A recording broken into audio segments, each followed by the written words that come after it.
ये मॉड्यूल है हमारा सेकंड, जिसमें हम क्या जानेंगे, content writing techniques. Second module content writing techniques, ठीक है। सबसे पहला होता है रिसर्च स्किल।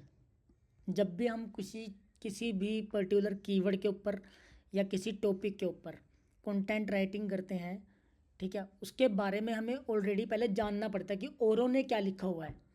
क्योंकि अगर सब आप सेम चीज़ लिखोगे तो उसका कोई बेनिफिट नहीं होता, गूगल कभी भी आपको रैंक नहीं करवाएगा, ठीक है। तो उसके बारे में जानते हैं। पहला मॉड्यूल, इसका पहला स्टेप क्या है, जब हम किसी की भी कंटेंट राइटिंग करते हैं, रिसर्च, ठीक है। Why research is important. Imagine you are writing an article about the benefit of yoga. Without research your content might lack deep and credibility. Proper research ensure your information is accurate, ठीक है, up to date and valuable to reader. Again देखो वही, जब मैं इस particular topic के ऊपर कुछ भी कंटेंट लिखूंगा, बेनिफिट लिखूंगा योगा के, ठीक है, या तो मैं योगा टीचर हूँ, ठीक है, तब तो मुझे डीप नॉलेज होगी, ठीक है, मैं प्रॉपर अपडेट भी रहूँगा, है ना, तब मैं इसके बारे में लिख सकता हूँ। अब ज़रूरी नहीं है कि हर राइटर, अब आप तो एक राइटर हो, आप एक डिजिटल मार्केटर हो, ठीक है, चलो ठीक है, आपको थोड़ी बहुत नॉलेज है, ठीक है, योगा की हो सकती है, बट सेम चीज़ पे अगर मैं कहूँगा कि डाइट की, तो ज़रूरी थोड़ी है आपको डाइट की भी नॉलेज होगी, या हर एक टॉपिक की जो आपका क्लाइंट या आपको मिला है काम करने के ऊपर, जिसको आपको ऑप्टिमाइज़ करना है या फिर अपने वेबसाइट या ब्लॉग में डालना है कंटेंट को, तो आपको उसकी नॉलेज हो। क्योंकि हर वेबसाइट के निश अलग अलग होते हैं और कितने सारे निश और टाइप्स ऑफ वेबसाइट होती हैं, तो सबके नॉलेज होना इम्पॉसिबल है किसी भी राइटर के लिए, ठीक है। तो वो क्या करता है, पर्टिकुलर कीवर्ड को रिसर्च करता है, ठीक है, उसके बारे में R&D करता है, रिसर्च करता है, कहाँ पे, गूगल पे, ठीक है। अब मैं यहाँ से जानूँगा इसके बारे में क्या क्या इसके बेनिफिट्स हैं, क्या अपडेट चल रही है इसके बारे में, ठीक है। जैसे गुनीत मैंने आपको स्टॉक मार्केट का दिया था, है ना, तो कि भाई स्टॉक मार्केट की क्या अपडेट चल रही हैं, ठीक है। तो वैसे होगा इसमें भी सेम चीज़, कि हमें उसके बारे में पहले रिसर्च करनी है और अपडेट रहना उसके बारे में, तभी हम उसके बारे में और लिख पाएंगे। अब ज़रूरी नहीं कि जो उन्होंने लिखा है सेम एज टीज आपने उतार दिया, कुछ ना कुछ क्रिएटिविटी लानी ही पड़ेगी उसमें। उसके बाद how to conduct effective research, ठीक है, यूज़ रिलेबल सोर्सेज, जैसे वेबसाइट्स लाइक गवर्नमेंट के पोर्टल्स, ठीक है, रिप्यूटेड ब्लॉग्स, ठीक है, जर्नल्स, ये क्या होते हैं, जर्नल्स, न्यूज़ वाली वेबसाइट्स होती हैं ना जो, ठीक है, या कोई PR हो रही है किसी चीज़ की, ठीक है, वो भी आप कर वो उसमें उसको भी पढ़ सकते हो। मतलब जो एक असली, मतलब क्या कह सकते हैं कि भाई जिस पे आप ट्रस्ट कर सकते हो कि भाई इसकी इन्फॉर्मेशन सही होगी। जैसे इसमें मान लो WHO, कोई आपने हेल्थ से रिलेटेड जाना, तो सबसे पहले लोग WHO टाइप ये करते हैं ना, ठीक है। तो वो उन टाइप्स ऑफ वेबसाइट को देखना है आपने, ये नहीं है कि जो आपके कॉम्पिटिटर हैं आपने उन्हीं की वेबसाइट को देख लिया, ठीक है, क्योंकि उन्होंने भी तो कहीं ना कहीं से रिसर्च ली होगी ना। तो आपको अपने टॉपिक के हिसाब से उसके जो रियल गुरु हैं, जो रियल उस चीज़ के बारे में बता रहे हैं, जिनको पता है एक्चुअल में, गवर्नमेंट साइट्स होगी जैसे, है ना, उसके आप हेल्प ले सकते हो और अपने कंटेंट को वैसे इफेक्टिव और बना सकते हो। उसके बाद अगेन वही कीवर्ड रिसर्च। कीवर्ड रिसर्च किससे करना है, वही गूगल कीवर्ड प्लानर, ठीक है, हैरफ या गूगल ऑल्सो, ठीक है, जैसे गूगल के वो और टूल्स होते हैं कि आपने सर्च किया और वहाँ पे और आ गए ये वाले, ये, ठीक है। यूट्यूब पे भी कर सकते हो आप, ठीक है। और मान लो जैसे एक एग्जांपल दे दिया, a trending keyword could be yoga benefit for mental health, ठीक है। Taking and organize information, just down points and organize them logically before writing. आपको उसको इस हिसाब से ऑर्गेनाइज करना है कि जैसे मान लो आपने पहले किसी कंपनी के बारे में लिखा, ठीक है, तो आप उसकी शुरुआत लिखोगे कि भाई इसकी शुरुआत यहाँ से हुई। या मान लो जैसे मैंने इंटरनेट का बताया था आपको कि इंटरनेट की शुरुआत यूएसए में हुई, कब हुई, इतने से इतने में, ठीक है, 1969 आई गेस या 1983, क्या बताया था, ठीक है, सेम वही, जो भी उसके नंबर्स होंगे प्लस ये नहीं अब कि पहले मैंने इंटरनेट के बारे में बता दिया, उसके बेनिफिट बता दिए, फिर लास्ट में मैं लिख रहा हूँ कि भाई ये तो इसकी शुरुआत तो यूएसए में हुई थी, नहीं, पहले आपको उसकी रियल बताना है, शुरुआत बतानी है कहाँ से हुई है, मतलब ऐसे स्टेप ऑर्गेनाइज करने हैं। अब जैसे मान लो कोई स्टेप बाय स्टेप चीज़ चल रही है, मान लो how to create Google analytic account, तो मान लो 10 स्टेप है, तो मैं सीधा 5 स्टेप से स्टार्ट नहीं कर सकता, मुझे पहले एनालिटिक्स के बारे में, उसके बेनिफिट के बारे में, उसको क्यों यूज़ किया जाता है वो बताने पड़ेंगे। उसके बाद मैं लिखूंगा स्टेप 1 ये है, कैसे लॉगिन करना है, स्टेप 1 ये, स्टेप 2 3 4 5 6 एंड 9 10 जितने भी हैं, ठीक है, तो ये वही बोल रहा है। अब ये बोल रहा है SEO writing fundamental. What is SEO writing? SEO writing क्या है? Obviously SEO is search engine optimization, ensure your content rank higher on Google, ठीक है, and research more readers, your content must be relevant to your what user are searching for. Again वही, जो भी आप keyword research करोगे अपने Google पे, जैसे द बेनिफिट्स ऑफ योगा, ठीक है, या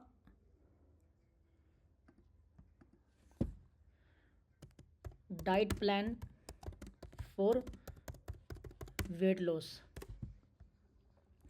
सर्च इंटेंट समझ में आ रहा है कि बंदा ना डाइट प्लान चाह रहा है, क्यों चाह रहा है? वेट को लॉस करने के लिए, ठीक है, तो ये मेरा कीवर्ड है। अब देखो यहाँ पे इसने वही फ़ोटो एंगेज करने के लिए वो डाल दी, ठीक है, और अपने हिसाब से इसने कंटेंट को ऑर्गेनाइज कर दिया, ये आ गया डाइट चार्ट, ठीक है। अब मान लो मैं इसको फॉलो कर लिया, तो मैं 2-3 किलो घटा सकता हूँ। अब इसको इसने इस हिसाब से डालना है इस चीज़ को, कि इसको फॉलो करने से बंदे का ना 2-4 किलो घट जाए, ठीक है, एग्जैक्ट अगर फॉलो कर भी लिया, बट यहाँ पे इसने इस हिसाब से कंटेंट को डालना है, अपने कॉल टू एक्शन को डालना है कि नोट अगर आप ये चीज़ फॉलो कर रहे हो, ठीक है, आपने वो कर भी लिया, बट आप अगर हमारा पर्सनल डाइटेशन लेते हो, ठीक है, तो आपका जो 1 महीने में 2 किलो लूज़ हुआ है, वहीं आपका 10 किलो हो सकता है, ठीक है, ठीक है, तो ये वही बोल रहा है कि रिलेवेंट कीवर्ड जो मैं सर्च करूँगा, जो भी कोई यूज़र सर्च करेगा उसके बिहाफ पे आपको कंटेंट लिखना है। अब सेम चीज़ पे मान लो मैंने यहाँ पे लिखा diet plan for weight loss, यहाँ diet plan for weight gain तो नहीं आ रहा ना, या बात टाइटल वही है बट अंदर कंटेंट वेट गेन का है। अगर मैं लिखूँगा भी तो गूगल मुझे कभी रैंक ही नहीं करेगा। अगर मैंने ऐसी चीज़ लिख भी दी ना कि ऊपर टाइटल मान लो, जिसको बोलते हैं हम क्लिक बेट टाइटल, आजकल बोलते हैं ना क्लिक बेट, ठीक है, तो गूगल का इतना तगड़ा वो है कि ये आपको रैंक ही नहीं करवा पाएगा, ठीक है। अब जैसे इसने एग्जांपल दे दिया, if someone search for how to lose weight with yoga and your blog title is 10 yoga post for effective weight loss, your article has higher chance of ranking, ठीक है। सेम चीज़ पे अगर मेरा क्या हुआ, 10 yoga pose for effective weight gain, ठीक है, या फॉर वेट गेन, तब नहीं होगा, ठीक है। अब इसके टिप्स वही हैं कि use primary keyword in your title headings and content naturally. जो भी मैं कीवर्ड लिख रहा हूँ, अब ये सब चीज़ें ज़रूरी नहीं है कि आपके ब्लॉग पेज के लिए हो सकती हैं, ये आपके ओवरऑल वेबसाइट के कंटेंट के लिए हैं, ठीक है।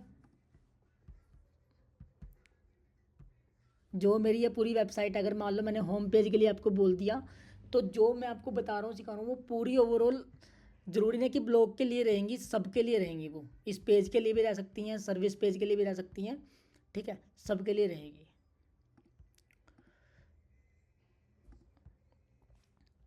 ठीक है। Use primary keyword in title heading and content naturally. Example, if your keyword is yoga for beginners, ठीक है, तो write yoga for beginners 5 simple poses to get started, ठीक है।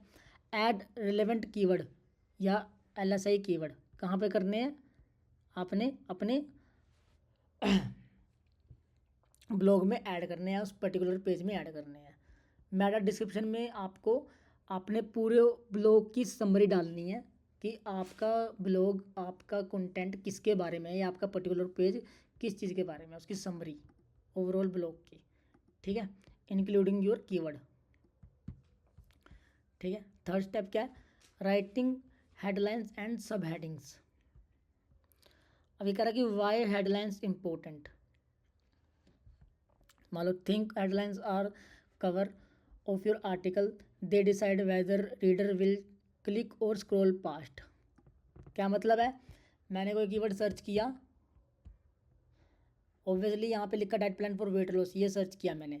अब इसमें मेरे को यही नहीं दिख रहा, मान लो diet plan for weight loss, या इसका कुछ आधा अधूरा पार्ट कुछ नहीं दिख रहा मेरे को। ठीक है, तो मैं क्लिक नहीं करूँगा। जैसे मान लो healthy diet chart for weight loss, अब जितने भी हैं यहाँ वेट गेन का आ ही नहीं सकता। मैंने वेट लॉस लिखा है तो वेट लॉस ही आएगा, फर्स्ट पेजिस में वेट लॉस ही आएगा। ठीक है, तभी वो रैंक उसके हायर होते हैं करने के। अब यहाँ चाहे मेरा होम पेज आए, चाहे मेरा कोई ब्लॉग पेज आए, ठीक है, चाहे मेरा कोई लैंडिंग पेज, अगर मैंने लैंडिंग पेज इंप्रूव ऐसे किया हुआ है, ठीक है, कोई भी पेज आएगा तो वही आएगा जिसके बारे में मैं सर्च कर रहा हूँ, अलग नहीं आ सकता कुछ भी। ठीक है, ठीक है।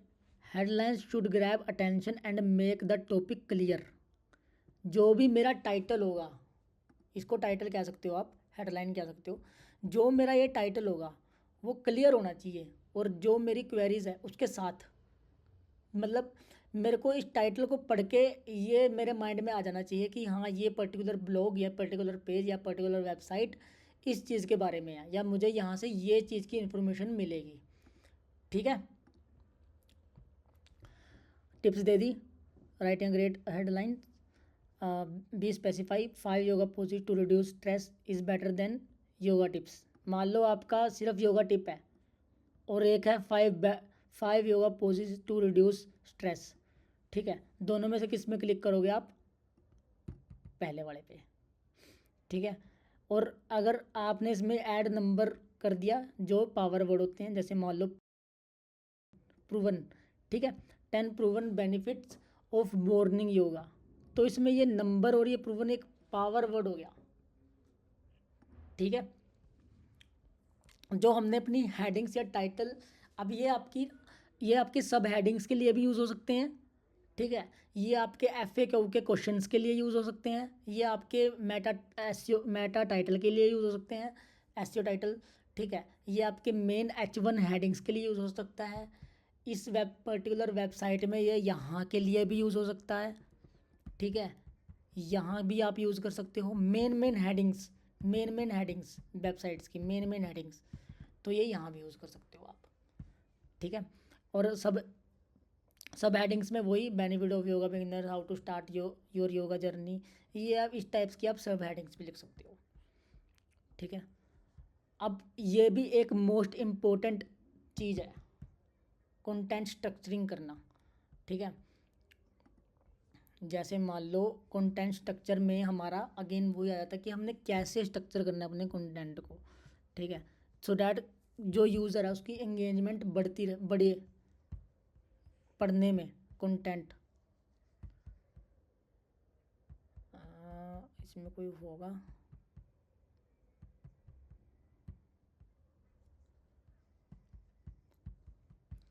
मान लो मैसी सी कोई वेबसाइट होगी, कोई मैसी सा कंटेंट होगा। ठीक है, मेरे को समझ ही नहीं आ रहा क्या लिखा हुआ है, मैं क्या करूँगा, ऐसे इसमें जाके कट करूँगा सीधा। ठीक है, और एक है कि मेरे को क्लियर दिख रहा है, अच्छा यहाँ पे ये चीज़ है, फिर उसके बाद ये चीज़ है। ठीक है, सेम चीज़ पे अगर मैसेज सा होगा ये, तो मैं इसको नहीं पढ़ूँगा, और ये रैंक भी नहीं होगा। सबसे पहली बात, मैसी वाली वेबसाइट आपकी रैंक भी नहीं होगी, या पेज आपका रैंक भी नहीं होगा। ठीक है, अब जानते हैं कि स्ट्रक्चर क्यों इम्पोर्टेंट है। एक well structure article is easier to read and keep the reader engaged. किसी बंदे ने अगर आपका इंट्रोडक्शन पढ़ लिया, ठीक है, और वो उसको अच्छा लग रहा है, मतलब एज अ कंटेंट के वे में भी और एज अ देखने के वे में भी। ठीक है, होता है ना कि कई बार उसकी उसकी आंखें ऐसी नहीं हो रही कि उसको बहुत बारीकी से पढ़ना पड़ रहा है फ़ोन को या लैपटॉप को आगे डाल डाल के, तो वो इंगेज होके पढ़ेगा। अगर उसको क्लियर दिख रहा है सारी चीज़ें, तो वो इंगेजिंग उसकी बनी रहेगी। अब इसमें क्या क्या इंपॉर्टेंट पार्ट है, यूज़ शॉर्ट पैराग्राफ। सबसे बेस्ट वेबसाइट इसमें अगर मैं डालूँ तो ठीक है, शॉर्ट्स ऐसे, ये देखो 2-2 3-3 लाइन के, 2-2 3-3 लाइन के। हालांकि ये इसको यहाँ भी डाल सकता था, ठीक है, ये चीज़ यहाँ ख़त्म नहीं हुई है, बट 2-2 3-3 लाइन के इसने। अब इससे इंगेजमेंट बढ़ती रहती है मेरी। क्यों, मैं पहले एक लाइन ये पढ़ूँगा और खाली स्पेस देखो कितना मिल गया, फिर ये पढ़ूँगा, फिर ये पढ़ूँगा, ठीक है। और ये भी बहुत अच्छा इंपॉर्टेंट रोल पार्ट प्ले करते हैं, जो इसके अंदर बीच में ये इमेजेस होती हैं, ठीक है।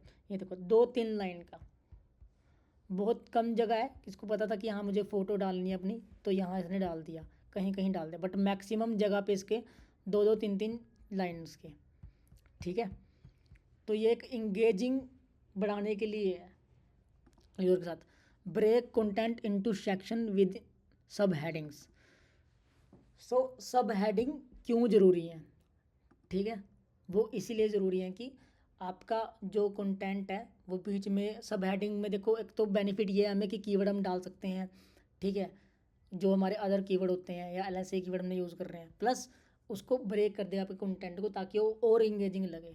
ऐड बुलेट पॉइंट्स और नंबर लिस्ट 1 2 3 4 पॉइंट, या फिर bullet point, pointer point point करके होते हैं ना जो, वैसे देखते हैं अगर इसमें होगा तो। जैसे ये नंबर वाला तो ये हो गया, ठीक है। सेम यहाँ पे अगर मान लो सिर्फ डॉट होता तो ये बुलेट पॉइंट हो गया, ठीक है। ये देखो सारे कंटेंट इसने उसी के हिसाब से लिखा हुआ है, चाहे जितना मर्जी बड़ा कंटेंट हो बंदा पढ़ेगा। ये आपके बुलेट पॉइंट आ गए, ठीक है, और ये आपकी नंबरिंग आ गई। अब ये ज़रूरी नहीं है कि आपको हर में करना है, बट जहाँ पे ज़रूरी है वहाँ डालना है, ठीक है। एग्जाम्पल जैसे इसने दे दिया, वही ये बुलेट पॉइंट डाल दिए और ये नंबरिंग डाल दी सेम उसकी, ठीक है। बाकी ये मॉड्यूल अभी तो टेस्ट नहीं देना, बट जैसे मान लो इसने इंट्रोडक्शन डाल दिया और ये टाइटल बता दिया, ठीक है।